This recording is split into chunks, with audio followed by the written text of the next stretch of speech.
মৃত্যুর 40 দিন আগে মানুষ যে 3টি স্বপ্ন বারবার দেখতে পায়। 1 নাম্বার শর্ত হচ্ছে আপনি যদি দেখতে পান,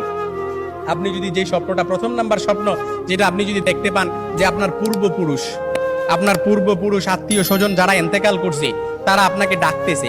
তারা আপনাকে ডাকতেছে, হাহাকার করতেছে, তাদের কাছে চলে যাওয়ার জন্য ডাকতেছে, কিংবা তাদেরকে বেশি বেশি স্বপ্ন দেখতেছেন, তখন মনে করবেন যে আপনার মৃত্যুর সময় ঘনিয়ে এসেছে। তবে এটাই যে খুব একেবারে বুঝার বিষয় এরকম কিন্তু নয়, কিছু বিষয় রেয়ার থাকতে পারে। তখনই আপনি আল্লাহর কাছে সাহায্য প্রার্থনা করবেন, আল্লাহর কাছে বেশি বেশি ক্ষমা চাইবেন। দ্বিতীয় নাম্বার যে স্বপ্নটা সেটা হচ্ছে আপনি যদি স্বপ্নে দেখেন যে আপনার বুক থেকে একটা পাখি বের হয়েছে আর এটা ছটফট করতে করতে আসমানের দিকে চলে গেছে, সাইয়েদনা আলী রাদিয়াল্লাহু তাআলা থেকে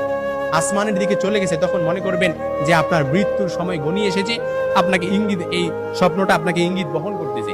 3 নাম্বার যে স্বপ্নটা দেখবেন সেটা হচ্ছে আপনি যদি দেখেন ঘুমের মধ্যে আপনি এক দেশ থেকে অন্য দেশে দেশান্তরিত হচ্ছেন, এই স্বপ্নটা আপনি বারবার দেখতেছেন, এরকম